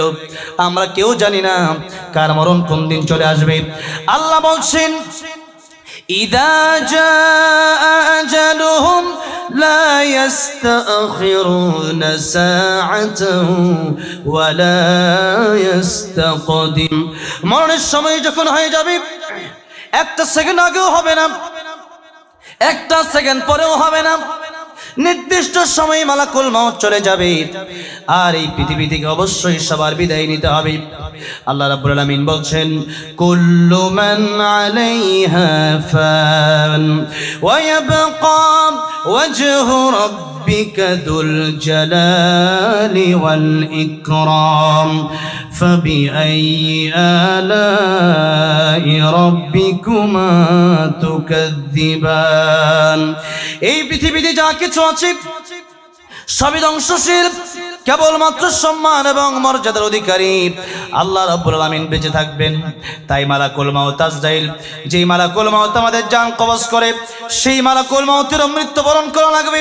পৃথিবীর সব মানুষ যখন শেষ হয়ে যাবে, পৃথিবীর সব প্রাণীকুল যখন ধ্বংস হয়ে যাবে, তখন আল্লাহ বলবেন মালাকুল মউত মুতিয়া মালাকাল মউত, ও মালাকুল মউত তুমি মরে যাও। মালাকুল মউত এমন জোরে একটা চিৎকার দিবে সেদিন, এই চিৎকার যদি দুনিয়ার কোনো মানুষ শুনতো, দুনিয়ার কোনো প্রাণী শুনতো, একটা মানুষ একটা প্রাণীও সেদিন আর বাঁচতে পারতো না। আর এই দুনিয়াতে আল্লাহর পরে যার সম্মান যার মর্যাদা, সেই নবীর কাছে মালাকুল মউত আসার আগে তিনবার অনুমতি নিলেন। মালাকুল মউত দরজার বাইরে থেকে একবার বললেন আসসালামু আলাইকা ইয়া রাসূলুল্লাহ। নবীজি ঘরে ঢোকার জন্য পারমিশন চাই। আমার নবী বলেন ফাতেমা তাকায় দেখো ঘরের বাইরে থেকে কে যেন ঢোকার জন্য পারমিশন চাই, প্রবেশের জন্য অনুমতি চাই। ফাতেমা রাদিয়াল্লাহু আনহা দেখলেন ঘরের বাইরে এমন লোক দাঁড়িয়ে আছে, মক্কা নগরীর মানুষের সাথে যার কোনো মিল নাই, মদিনার মানুষের সাথে যার কোনো মিল নাই। ফাতেমা ডেকে বললেন ও আমার বাবা, এমন কোন মানুষ আমি পৃথিবীতে আজ পর্যন্ত দেখি নাই যার মাথা আকাশে যার পা দুটো জমিনে। নবীজি বললেন এটা মালাকুল মউত। মালাকুল মউত প্রবেশ করলো, আবার অনুমতি নিলেন। নবী বললেন হাত্তা ইয়াতিয়ানি জিবরাইল, জিবরাইল আসার আগ পর্যন্ত তুমি অপেক্ষা করো। জিবরাইল আসলেন, লম্বা চূড়া ঘটনা, সেদিকে যেতে হলে অনেক সময় চলে যাবে। জিবরাইল আসলেন, অনেক কথা হলো নবীর নিজের ব্যাপারে, উম্মতের ব্যাপারে। এরপরে অবশেষে আরেকবার অনুমতি নিলেন, তিনবার অনুমতি নিয়ে নবীজির জান কবজ করলেন মালাকুল মউত আজরাইল। আর সেই নবী রাহমাতুল লিল আলামিন নবী বলছেন ও আমার সাহাবীরা শোনো, আমার উম্মতেরা শোনো, আমি তো আল্লাহর পরে সবচাইতে মর্যাদা আমি নবীর। সেই নবী বলছেন নামাজের পরে ডান দিকে সালাম ফিরায়া বাম দিকে আমি মাথা ঘুরায় সালাম ফিরাবো, এই গ্যারান্টি আমি নবী নিজেও দিতে পারবো না। নবীজি যেখানে নিজের জীবনের গ্যারান্টি দিতে পারেন নাই, সেখানে আমরা কোনোভাবেই জীবনের গ্যারান্টি দিতে পারি না। কথা বলেন ঠিক না বেঠিক? এই জন্য আল্লাহ রাব্বুল আলামিন বলছেন সূরা তাহা ইন্নাস সাআতা আতিয়াতুন আকাদু উখফিহা লিতুজজা কুল্লু নাফসিন বিমা তাসআ। আল্লাহ বলছেন কিয়ামত কায়েম হবে। এই সার ব্যাখ্যায় এই আলোচনা থেকে আমি এতে গেলাম কেন? আর নবীজি সার ব্যাখ্যায় বলেছেন মান মাতা ফাকাদ কামাত কিয়ামাতুহু, যার যখন মরণ হয়ে যায় তার তখনই কিয়ামত শুরু হয়ে যায়। এই জন্য কিয়ামতকে দুই ভাগে ভাগ করা হয়েছে। একটাকে বলা হয়েছে কিয়ামতে কুবরা, যেটা দিন तमाम পৃথিবী ধ্বংস হয়ে যাবে। আরেকটাকে বলা হয়েছে কিয়ামতে সুগরা, যেটাকে বলা হয়েছে ব্যক্তিগত কিয়ামত, যেদিন থেকে আমার আপনার ব্যক্তিগত হিসাব কবর থেকে শুরু হয়ে যাবে। এই জন্য আল্লাহ বলেন আকাদু ফিহা, এটা আমি আল্লাহ গোপন রেখে দিলাম, কাউকে জানালাম না। কার মরণ কোন দিন হবে এটা আমি আল্লাহ রাব্বুল আলামিন কাউকে জানালাম না। সুতরাং আল্লাহ বোঝাতে চাচ্ছেন যে মানুষেরা 24 ঘন্টা তোমরা মৃত্যুর প্রস্তুতি নিয়ে থাকবা। আগামী রমজানে ভালো হয়ে যাব, আগামী সপ্তাহে ভালো হয়ে যাব, বিয়ের পরে ভালো হয়ে যাব, এরকম গ্যারান্টি আমাদেরকে কেউ দেয় নাই। যেখানে নবী নিজে বলছেন আমি ডান দিকে সালাম ফিরাবো, বাম দিকে সালাম ফিরাবো, এই গ্যারান্টি আমার নাই। সেখানে আমরা গ্যারান্টি দিব, এটা তো প্রশ্নই আসে না। এই জন্য আমাদের প্রস্তুতি নিতে হবে, মৃত্যুর প্রস্তুতি নিতে হবে, কিয়ামতের ময়দানের প্রস্তুতি। এই দিন নয়, আরো দিন আছে। এই দিন নিয়ে যাবে, সেই দিনের কাছে সেটা হলো কিয়ামতের ময়দান। তাই আল্লাহ রাব্বুল আলামিন সূরাতুল আসরে কোন ব্যক্তি কিভাবে সফল হবে তা আল্লাহ বলে দিয়েছেন।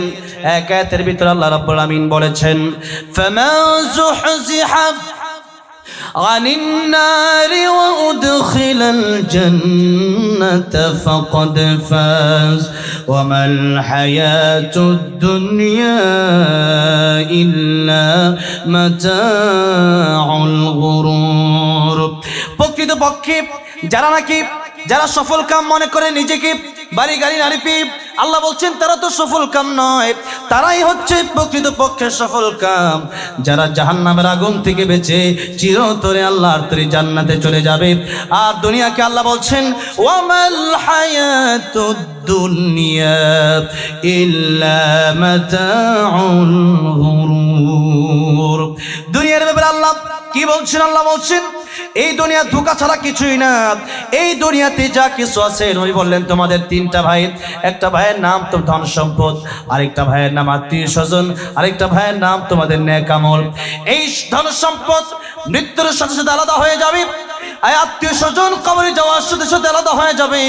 কিন্তু যে নেক আমল তুমি করবা, নামাজ পড়বা, রোজা রাখবা, হালাল খাবা, আল্লাহর নামে জিকির করবা, কোরআন তেলাওয়াত করবা, কোরআন শরীফ জানবা, পড়বা, মসজিদে মাদ্রাসায় দান করবা, ঈমানের নেক আমল নিয়ে যেতে পারলে এটাই তোমার সাথে জান্নাত পর্যন্ত যাবে।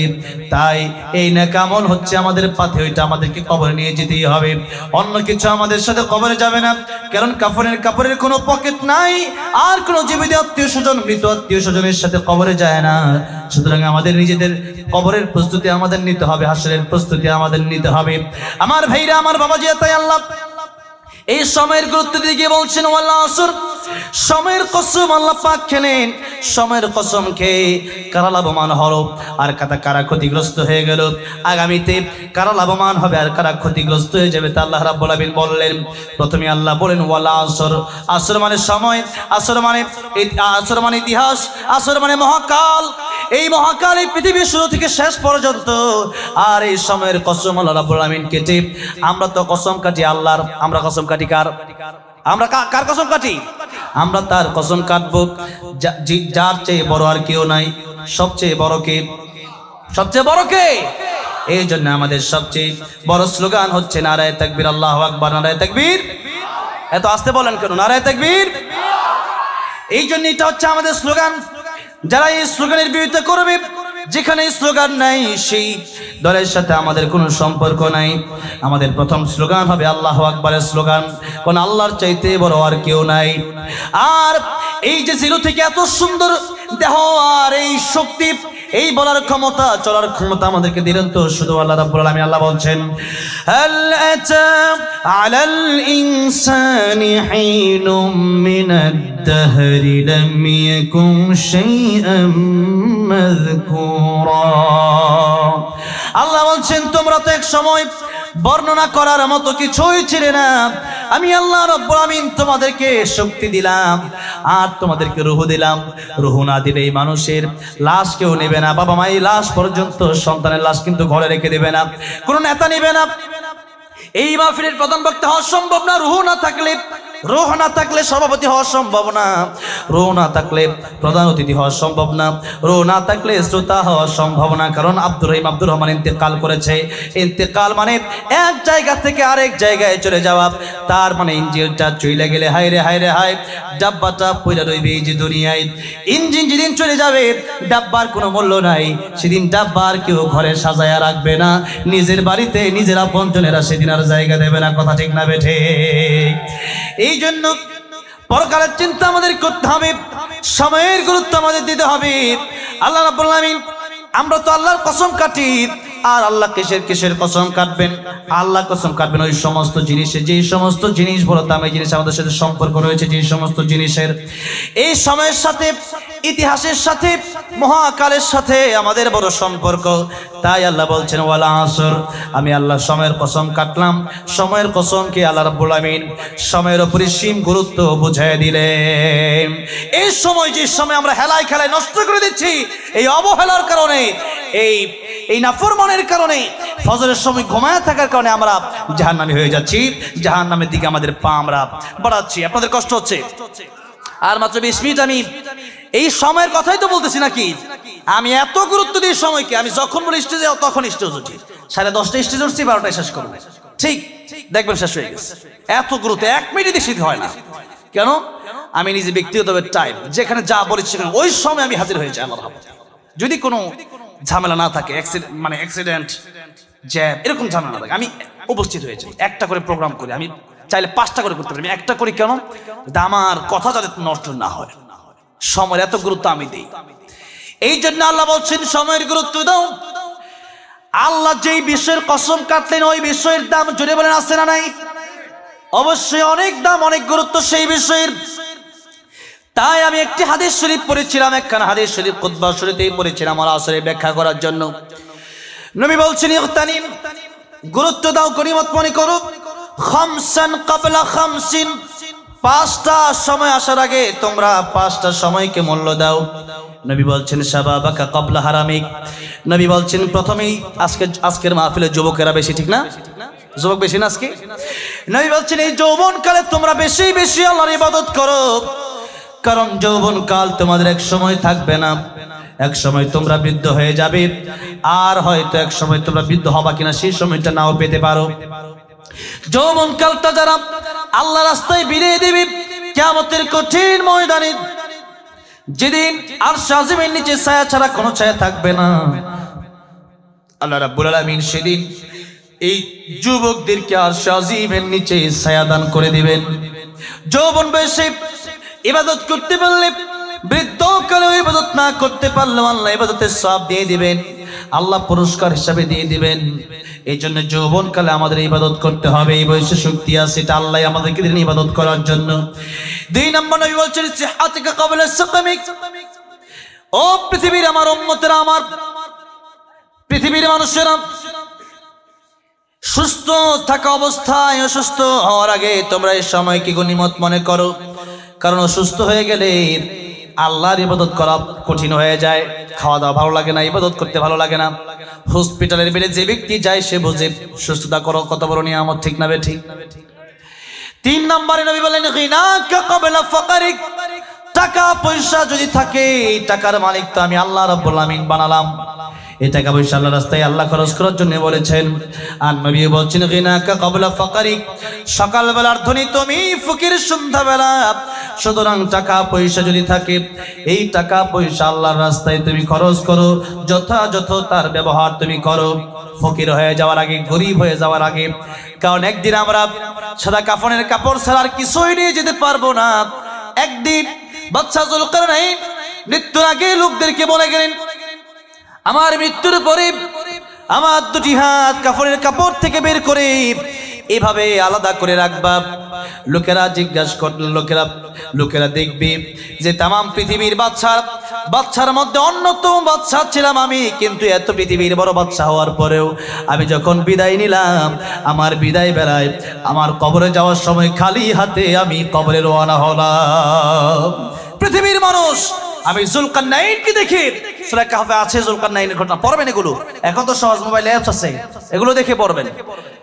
জুলকারনাইন বলল আমাকে দেখে মানুষ শিক্ষা নেবে যে পৃথিবীর প্রেসিডেন্ট হলেও কবরে খালি হাতে যাওয়া লাগে, কিছু নিয়ে যাওয়া যায় না। হালাল হারাম না মানিয়া কত টাকা করছো কামাই, এত টাকা রাখবা কোথায়, কাফনের তো পকেট নাই। টাকা পয়সা লইয়া কি কেউ কবরে গেছে, কি জবাব দিবি রে তুই আল্লাহর কাছে।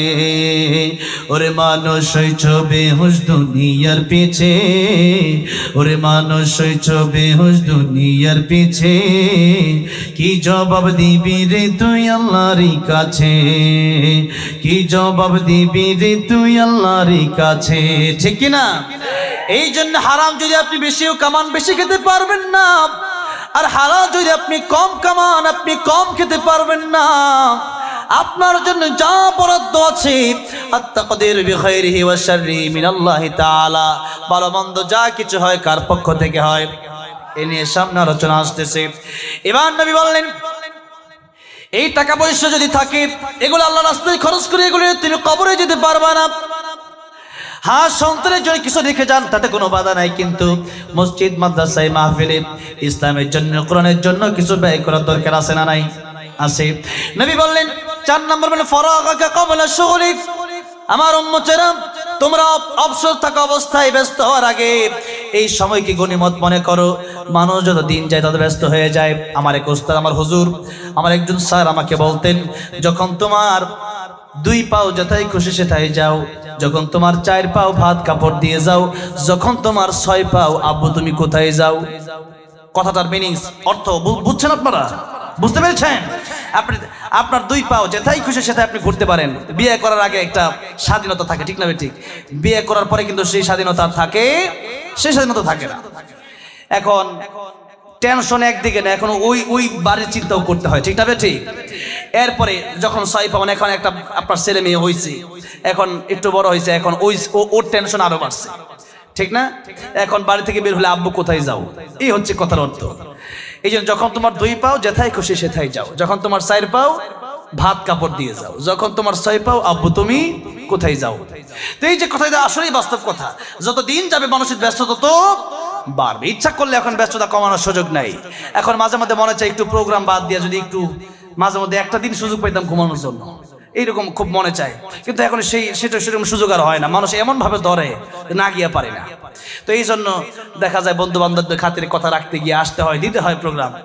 এখন কথা হচ্ছে দিন যত যাবে ব্যস্ততা তত বাড়বে, একদিন ব্যস্ততা শেষ হবে সেদিন কবরে যাব। দুনিয়ার ব্যস্ততা কোনোদিন কমবে না। আর এই সময়ের গুরুত্ব দিতে গিয়ে ইবনে কাইয়িম রাহিমাহুল্লাহ বলেছেন, যে সময় তোমার পেছনে চলে গেল এই সময়টা তোমার স্বপ্নের মতো, আর যে সময় তোমার সামনে আসতেছে এই সময়টা তোমার আকাঙ্ক্ষা ছাড়া কিছু না। যে সময় চলে গেছে এই সময় একটু লক্ষ্য করে দেখেন, আমার 24 বছর বয়স, এই 24 বছর জীবনের পিছনে যদি আমি তাকাই এটা স্বপ্নের মতো মনে হবে। সেই দিন, সেই শিশুকাল কি ফিরে আসবে আর জীবনে? শৈশবকাল ফিরে আসবে? আসবে না। যারা মুরব্বী হয়ে গেছে তাদের যৌবনকাল আর ফিরে আসবে না। এই সময় ফিরে আসবে না। যে সময় চলে যায় সেই সময় আর ফিরে আসে না। আর মানুষের সামনের দিনগুলো মানুষের আকাঙ্ক্ষা।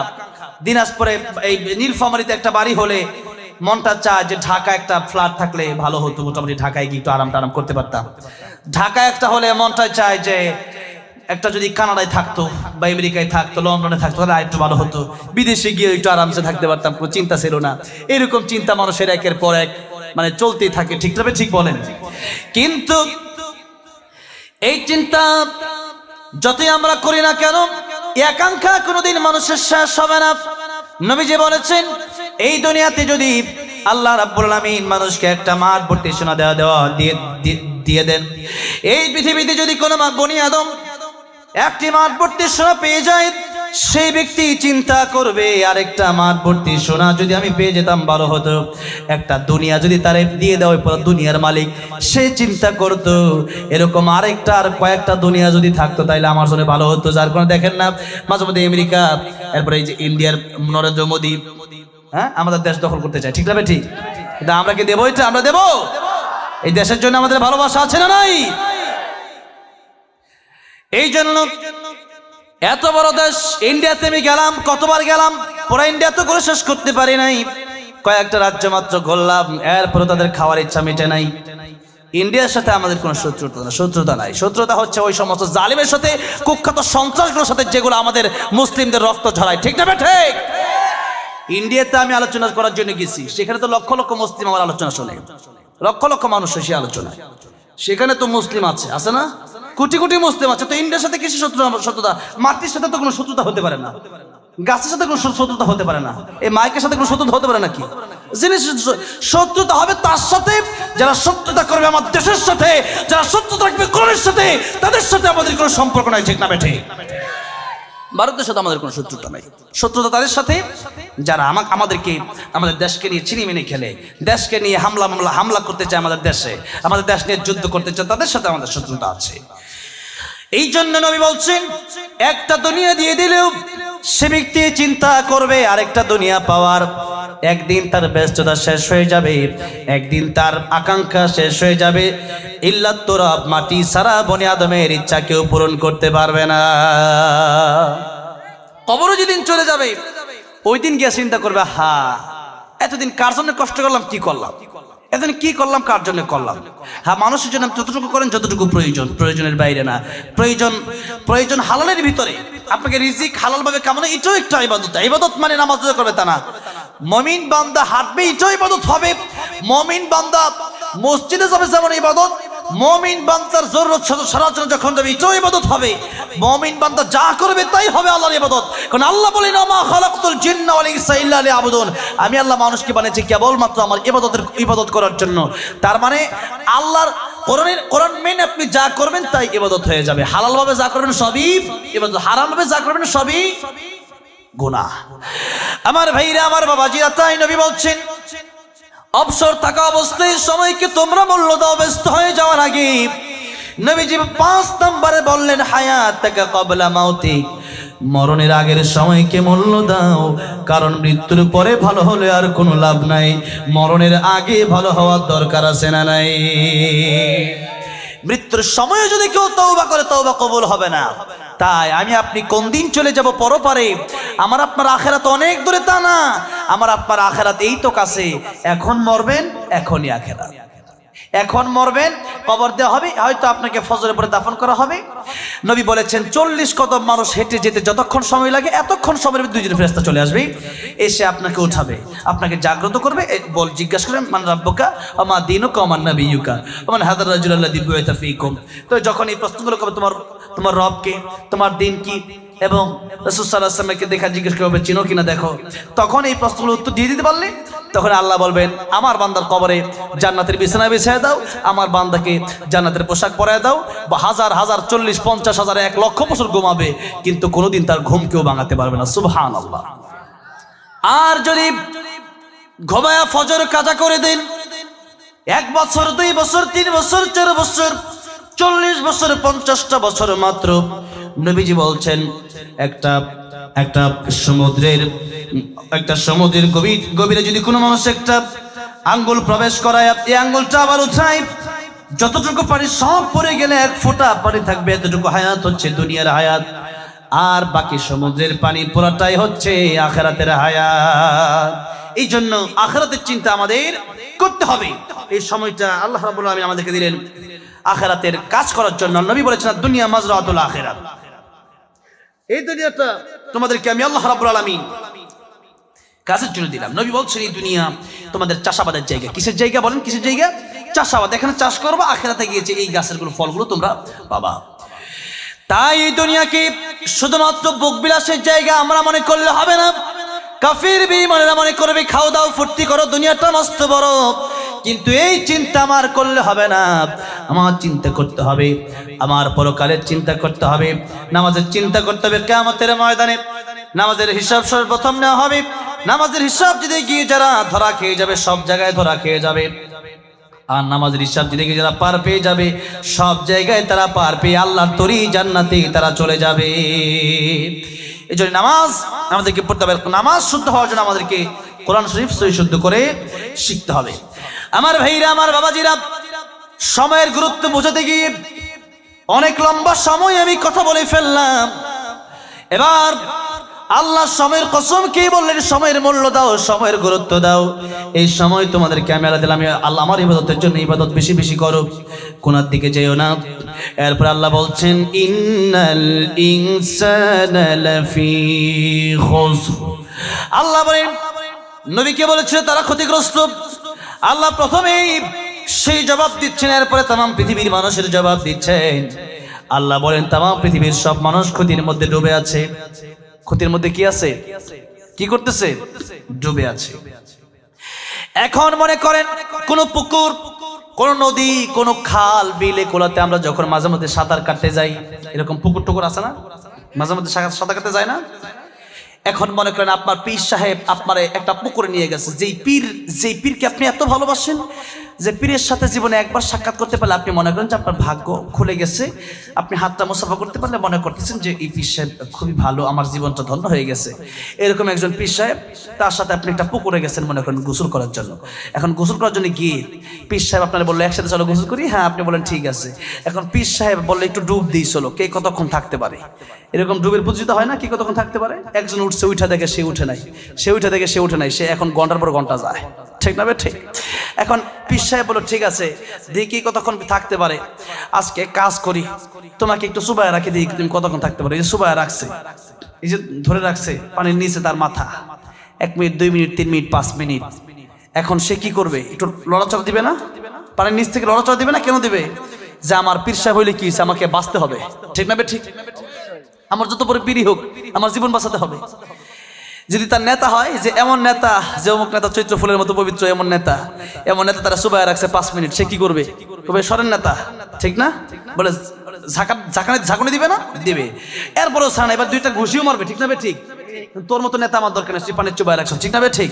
তোর মতো পীর আমার দরকার নেই। এবার যখন ঘুষি দিলেও কাজ হয় না, এবার একটা লাঠিও দিতে পারে। কেন দিবে? যে আমি বাঁচতে পারতেছি না, কিসের নেতা কিসের পীর, আগে বাঁচি।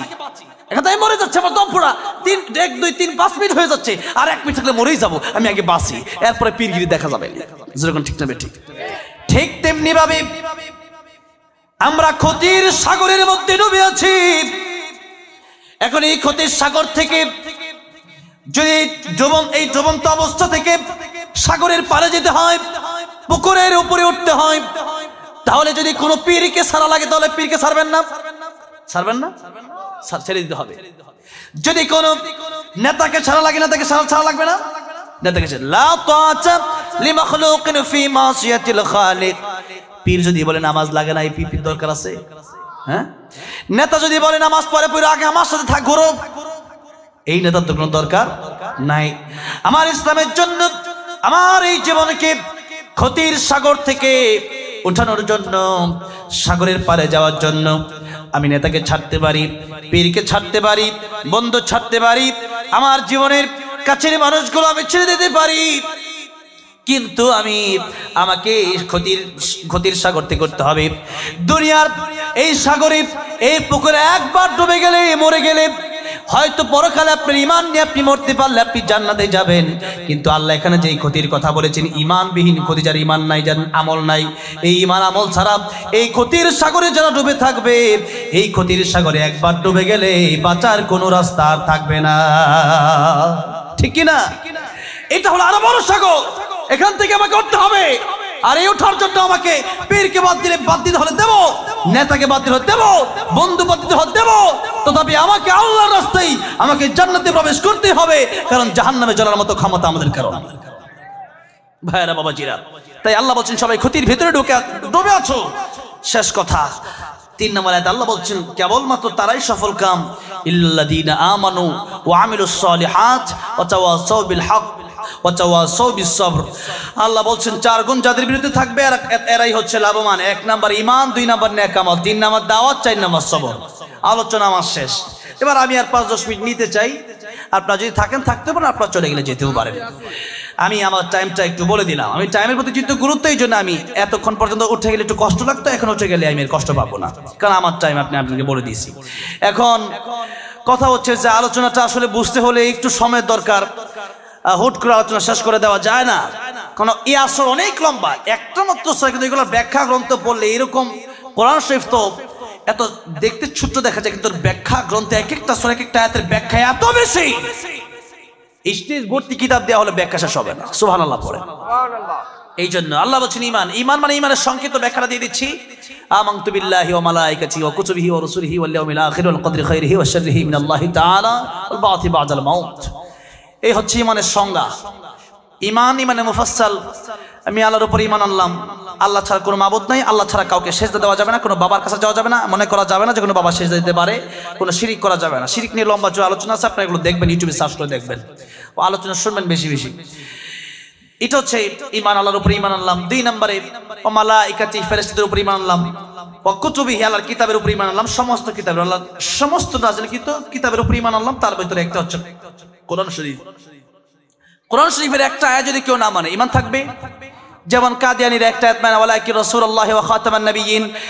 তারপরে নামদারি কিছু যারা সিন্নি খুর আছে তারা মানে নাও কুল্লা ইয়ালামু মান ফিস সামাওয়াতি ওয়াল আরদিল গায়বা ইল্লাল্লাহ। এরপরে আরো অনেকেই আছে ওয়াজাহাদু বিআমওয়ালিহিম ওয়া আনফুসিহিম ফি সাবিলিল্লাহ। এক একটা আয়াত দিয়ে বলতে গেলে মোটামুটি কয়েক ঘন্টা করে সময়ের প্রয়োজন হবে।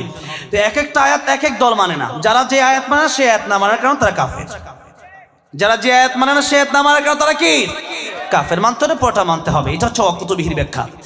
ও রসুলিহি, রাসূলদেরকে বিশ্বাস করতে হবে, নবীদেরকে বিশ্বাস করতে হবে। ওয়াল ইয়াউমিল আখির, পরকাল বিশ্বাস করতে হবে যে পরকাল আমাদের লিতুজা কুল্লু নাফসিন বিমা তাসআ, আল্লাহ আমাদেরকে উঠাবেন, আল্লাহ হিসাব দেওয়ার জন্য। এরপরে আত-তাকদীরু বিখাইরিহি ওয়া শাররিহি মিনাল্লাহি তাআলা, ভালো মন্দ যা কিছু হয় কার পক্ষ থেকে হয়? আল্লাহর পক্ষ থেকে হয়। এটাই পীর বাবা বলে দিল, অথবা কোন ফকির সাধী শুদ্ধ এরপর বলে দিল যে হাত দেখা তোমার ভাগ্য খুব ভালো, তোমার ভাগ্য খুব খারাপ। এগুলো সম্পূর্ণ ভণ্ডামি। এগুলো দেখলে সেখানে প্রতিরোধ করবেন আপনারা, সেগুলো বাদ দেওয়ার চেষ্টা করবেন, সেগুলো বন্ধ করার চেষ্টা করবেন। যারা এগুলো বলে আগামীর কোন ভবিষ্যতের খবর পৃথিবীর কেউ জানে একজন, তিনি কে? আল্লাহ। আগামীকাল তো মরণ হতে পারে, তা আগামীকাল আমি আমার জীবন লাকি এটা সে বললো কিভাবে? বা আগামীকাল আমার জীবন খারাপ সে বললো কিভাবে? এই সমস্ত কথাবার্তা অদূর ভবিষ্যতের খবর কেউ দিতে পারে না। হ্যাঁ, এরকম হতে পারে। আমি আপনার যদি দোয়া করতে পারি যে আপনার হায়াত আল্লাহ দারাজ করে দেন, আপনার যদি হায়াত 40 বছর থাকে, আল্লাহ আমার দোয়ার কারণে মুসাফির, আমার দোয়ার কারণে নবী বলেছেন তকদির পরিবর্তন হয় না কিছুর মাধ্যমে ইল্লা দোয়া, দোয়ার মাধ্যমে তকদির পরিবর্তন হয়ে যায়। মানুষ একজনের দোয়া করলে বা নিজের দোয়া যদি কবুল হয়, তাহলে আল্লাহ তকদির এমন একটা বিষয় যে এখানে লেখা আছে আপনার 50 বছর হায়াত, কিন্তু মাঝে মধ্যে আপনার মা দোয়া করলো, আপনার বাবা দোয়া করলো, মুসাফির দোয়া করলো, আলেম দোয়া করলো, আপনি হালাল খেয়ে দোয়া করলেন, তখন আল্লাহ এই দোয়ার উসিলায় আরো 20 বছর 50 বছর আপনার বাড়া দিতে পারে। সুবহানাল্লাহ পড়ে। এই জন্য দোয়া এমন একটা ইবাদত, দোয়ার মাধ্যমে মানুষ আল্লাহর ওলি হয়ে যায়। এই জন্য দোয়া বেশি বেশি করবেন, বিশেষ করে তাহাজ্জুদের সময় বেশি বেশি দোয়া করে লম্বা টাইম নেবেন। আল্লাহর সাথে মনে করবেন যে আল্লাহ আমার সামনে, আমি আল্লাহর সামনে। অফি আনফুসিকুম আফালা তুবসিরুন ওয়া নাহনু আকরাবু ইলাইহি মিন হাবলিল ওয়ারিদ। আল্লাহ এত কাছে, আল্লাহ বলছে তোমার গলার রগ যত কাছে শাহরগ, এর চেয়ে বেশি কাছে আমি আল্লাহ। সুবহানাল্লাহ। দোয়া করবেন বেশি বেশি আমার ভাইরা, আমার বাবাজিরা। এরপরে হচ্ছে ঈমানের পর হচ্ছে নেক আমল। নেক আমলের ব্যাপারে কথা হচ্ছে সংক্ষিপ্ত হাদিস বলে দিচ্ছি। তারাকতু ফিকুম আমরাইন লান তাদিল্লু মা তামাসসাকতুম বিহিমা কিতাবাল্লাহি ওয়া সুন্নাত রাসূলিহি। কোরআন আর রাসূলুল্লাহর জীবনী, রাসূলুল্লাহর সুন্নাহ। কোরআন পুরাটা, রাসূলুল্লাহর জীবনী পুরাটা। এখন আর ওয়াজ করে বোঝানো যাবে না, আপনারা আরো ওয়াজ থেকে শুনবেন এবং কোরআন পড়বেন, বাড়িতে গিয়ে কোরআন পড়বেন। বাংলায় কোরআন পড়বেন না, কোরআন কোন উস্তাদের কাছে শিখবেন। বাংলায় কোরআন শরীফ পড়া জায়েজ নাই। বাংলায় কি কোরআন শরীফ পড়বেন না, কোরআন শরীফ উস্তাদের কাছে গিয়ে শিখে নেবেন। কোরআন শরীফ অশুদ্ধ হয় বাংলা কোরআন শরীফ পড়লে। কুল হুয়াল্লাহু আহাদ হবে, কুল আহাদ পড়বে। আলহামদুলিল্লাহি রাব্বিল আলামিন, আইন আছে, বাংলা আইন আছে নাকি? আলহামদুলিল্লাহি রাব্বিল আলামিন হবে। নামাজে অর্থ বিকৃত হয়ে যায়, কোরআন শরীফ লানত দেয়। এই জন্য কোরআন শরীফ উস্তাদের কাছে গিয়ে শিখে নেবেন, বুঝে নেবেন, শুদ্ধ করে পড়বেন। কোরআন শরীফ শুদ্ধ না করে পড়লে কোরআন শরীফ লানত দিতে থাকে, নামাজ অশুদ্ধ হয়ে যায়। নামাজ ভঙ্গের অনিষ্টের কারণ আমাদের কোরআন শরীফ প্রথম ভঙ্গের কারণ। এরপরে হচ্ছে কোরআন শরীফ বাংলা তর্জমা থাকলে সেটা পড়তে, তর্জমা পড়তে পারেন। মারিফুল কোরআন, তাফসিরে কাবির, তাফসির ইবনে কাসির, তাফসিরে মাযহারি, তাফসিরে কুরতুবী, এই তাফসিরগুলো পড়তে পারেন। এরপরে হচ্ছে মোবাইলে অ্যাপস আছে, মুসলিম বাংলা অ্যাপস আছে, ওই অ্যাপসের মাধ্যমে কোরআন শরীফের এগুলো পড়া যায়। মুসলিম বাংলা এগুলো চ্যানেল অ্যাপস থেকে নামাবেন, এখন তো সহজ, মোবাইলে নামায়া এগুলো পড়বেন। সেখানে কোরআন আছে, হাদিসের বিভিন্ন কিতাব আছে, নামাজের ওয়াক্ত আছে, সব এগুলো দেখে দেখে আমল করার চেষ্টা করবেন। আর রাসূল সাল্লাল্লাহু আলাইহি ওয়াসাল্লামের জীবনী পড়বেন, রাহিকুল মাখতুম পড়বেন, রাসূল সিরাতে খাতামুল আম্বিয়া পড়বেন, এগুলো পড়বেন।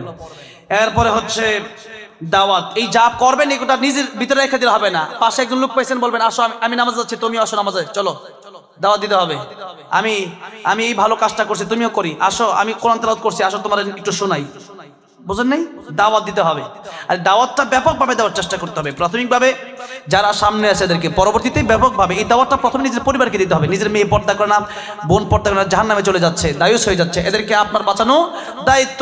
এদেরকে না বাঁচালে এরা বলবে আল্লাহ আমার বাবা আমাকে তো পর্দা শিক্ষা দেয় নাই, আমি কি করব, আমার বাবা তো সব বানাইছে কিন্তু এটা বানায় না। এই জন্য কু আনফুসাকুম ওয়া আহলিকুম নার, এটা কোরআনের আয়াত, সূরা তাহরিম আয়াত নাম্বার 6। আল্লাহ বলেছেন তোমরা নিজেরা বাঁচাও, পরিবারকে জাহান্নামের আগুন থেকে বাঁচাও।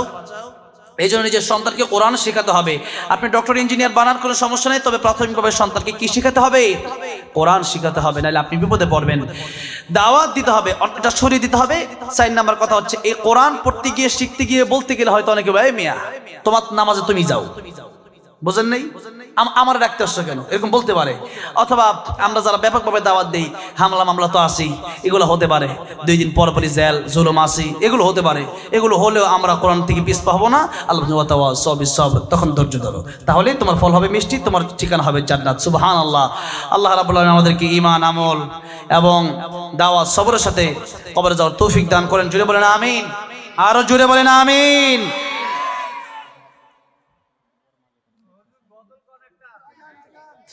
আমার যুবক ভাইয়েরা বলতেছি, আমার যুবক ভাইয়েরা একটু গজলের আবদার করেছে। গজল আমি বলবো, ইসলামের সঙ্গীত নাত রাসূল সাল্লাল্লাহু আলাইহি ওয়াসাল্লাম বলতে বলতে আমার যুবক ভাইয়েরা অক্লান্ত পরিশ্রম করেছেন। এই মাহফিলের একেবারে ছোট ছোট বাচ্চারা কষ্ট করেছে, আলহামদুলিল্লাহ। আমি দেখে আমার খুব ভালো লাগে। আজকের মাহফিলটা আমার মানে এই বছরের ভালো মাহফিলের ভিতরে আজকের মাহফিলটা একটা সুন্দর মাহফিল হয়েছে, আলহামদুলিল্লাহ। সাউন্ডটাও খুবই ভালো ছিল। কি সাউন্ড এটা? অপূর্ব সাউন্ড, খুবই ভালো, মাশাআল্লাহ। অপূর্ব নামই অপূর্ব, সাউন্ডও অপূর্ব, বলেন মাশাআল্লাহ। আল্লাহ বারাকাত দান করুক। এই সাউন্ডও খুব ভালো, সবই খুব ভালো, আয়োজন সবই খুব সুন্দর হয়েছে, একবারে প্রপারই। আমার এই সৈয়দপুর মানে কি, আমার প্রতি সপ্তাহে সৈয়দপুর আসা লাগে, কথাটা বুঝতে পারছি। কিন্তু সৈয়দপুরে এসে, সৈয়দপুরে এই মাহফিল আজকে প্রথম, এত কাছে বিমানবন্দর থেকে, বিমানবন্দর কর্মকর্তারাও জানি এই মাহফিলে আমি আসবো, আলহামদুলিল্লাহ। দিনাজপুরে আর ঠাকুরগাঁও প্রায় মানে 50টার মতো মাহফিল। আমার ভাই মনে হয় 10টা না 15টা দিচ্ছে। আর আপনার ভাই কোথায়? আপনার ভাই আলহামদুলিল্লাহ তারা দুইজনে আমাকে প্রায় মানে 30-40টা দিয়ে দিচ্ছে মাহফিল। আর আমি এদিকে আসি, আমার আসলেই ভালো লাগে। বিমানবন্দরের কর্মকর্তা যারা আছে এবং ওই এয়ারপোর্টের অনেক লোকদের সাথে এখানে ভালো একটা সম্পর্ক হয়েছে, আসি, আমার খুব ভালো লাগে। এই জন্য বেশি আসা হয়। এই এলাকা ছাড়া আমি ওই অন্যান্য দৃষ্টিতে আমার মানে গেলে মনটা ভালো লাগে, তাই কম যাই, খুব কম যাই, না বাহিরের দেশেও যাই। এবছর আমেরিকা সহ বিভিন্ন দেশের প্রোগ্রাম আছে, সেখানেও রমজানের পর থেকে যাব, কিন্তু এই এলাকাটা আমার বেশি ভালো লাগে, তাই আসছি আর কি। তো এই সৈয়দপুরে প্রপারে একটা প্রোগ্রাম, খুব সুন্দর একটা প্রোগ্রাম হয়েছে, আলহামদুলিল্লাহ। সাজানো গোছানো, মানুষও খুব ভালো, আলহামদুলিল্লাহ। কথা নাই, আওয়াজ নাই, একেবারে নীরব, এরপরে মানে স্বাচ্ছন্দ্য, একেবারে সুশৃঙ্খল, আলহামদুলিল্লাহ। আমার খুব ভালো, হ্যাঁ, একবারে মনোযোগের সাথে খুব সুন্দর আলোচনা শুনেছেন আপনারা। আশা করি আপনারা উপকৃত হবেন। ওই যে আমার ভাইয়ারা ব্যাগ নিয়ে একটু চলে যাবে। আমি ইসলামের সঙ্গীত গাইতে গাইতে এতক্ষণ চুপ ছিলেন, এখন একটু নবীর প্রেমে, একটু নাতে রাসূল গাইতে হবে। পারবেন তো ইনশাআল্লাহ? আমার ভাইয়ারা একটু ব্যাগ নিয়ে যাবে, যার কাছে যা আছে মোটামুটি ছোট নোট দিবেন না, মোটামুটি কমপক্ষে 100 টাকার নোটটা দিবেন এই মাহফিলের জন্য। কে একটু সবাই পকেটে হাত দেন, একটু হাত ওঠান, লিল্লাহি তাকবীর। হাত ওঠান, হাত উঠাল আরা দেন তো, লিল্লাহি তাকবীর। হাত নামে পকেটে ঢোকান, যার কাছে যা আছে যতটুকু পারেন আপনার সামর্থ্য অনুযায়ী আপনি দিবেন। আনফিকিয়া বেলাল নবী বলছেন, বেলাল তুমি দান করো, আল্লাহর ভান্ডারে কোনো কম নেই। আল্লাহ দুনিয়াতে 10 গুণ দিবেন। যত বেশি দান করবেন আপনি তত বেশি লাভবান হবেন। মা বোনেরা আছেন, মা বোনেরা ওদের কাছ থেকে, মা বোনদের মাধ্যমে কয়েকটা ব্যাগ পাঠাতে, তারাও যেন দেয়। এখন একটু আমার সাথে এই দিতে টাকা পয়সা এখানে দিতে নবীর প্রেমে একটু নাতে রাসূল সাল্লাল্লাহু আলাইহি ওয়াসাল্লাম আমরা একসাথে গাইবো। আমি নবীজির পাগল, আমি মদিনার পাগল, বলেন আমি নবীজির পাগল। আসলে এই কয়েকজন ভাই খুব সুন্দর করে গাচ্ছেন, বাকিরা সবাই গাচ্ছেন না কেন ভাই? বাবাজি একটু গান না। আমি নবীজির পাগল, আমি মদিনার পাগল, আমি নবীজির পাগল, আমি মদিনার ধুলবালি মোর, মদিনার ধুলবালি মোর নয়নের কাজল। আমি নবীজির পাগল, আমি মদিনার পাগল, আমি নবীজির পাগল, আমি আমার মনে নবী নবী দুই চোখে মদিনার ছবি। আমার মনে নবী নবী দুই চোখে, আমার মনে নবী নবী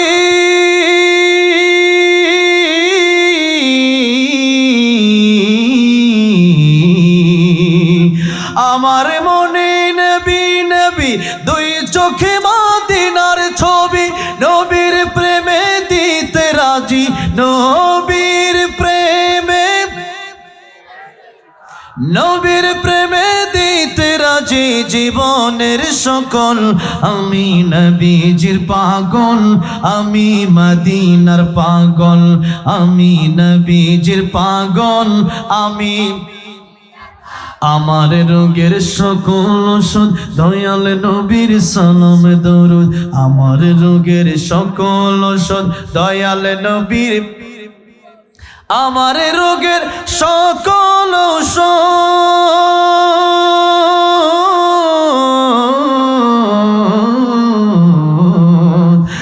আমার রোগের সকল ওষুধ দয়াল নবীর সালাম দরুদ। ভক্তি চিতে পড়ে যখন হই সুস্থ সবল, আমি নবীজির পাগল, আমি মদিনার পাগল, আমি নবীজির পাগল, আমি। আল্লাহ সবাইকে বারবার মক্কা মদিনা যাওয়ার তৌফিক দিও, আমার নবীর দিদার নসিব করে দিও, বলেন আমিন। আলহামদুলিল্লাহ। এখন দোয়া হবে, তার আগে আমাদের প্রধান অতিথি সাহেব আছে কই? হ্যাঁ,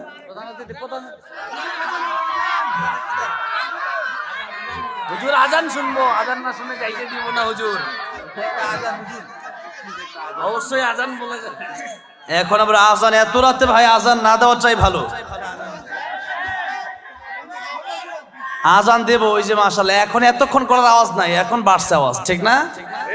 আলহামদুলিল্লাহ। আপনারা যারা এখানে বসে আছেন, না ভাই আর গজল গাবো না, গজল অনেক গাইছি মাশাআল্লাহ, আর আমার ভাইয়েরাও গাইছে। এখন আল্লামা সাইদুল তো আমার আবরার ভাই গিয়ে দিছে তো, আল্লামা সাইদুর রহমতুল্লাহ আলাইহি। আমি সবচেয়ে বেশি ভালোবাসি ওনাকে, এই জন্য এই সঙ্গীত লিখেছি। বলবো একটু, বলি নাকি? দেখি। আল্লামা সাইদি তুমি মরণি, শহীদ হয়েছ তুমি এটাই জানি, শহীদ হয়েছ তুমি এটাই জানি। কারাগারে কাটালে 13টি বছর, বাতিল কেঁপেছে তোমায় দেখে থর থর, ঠিক না? কারাগারে কাটালে 13টি বছর, বাতিল কেঁপেছে তোমায় দেখে থর থর।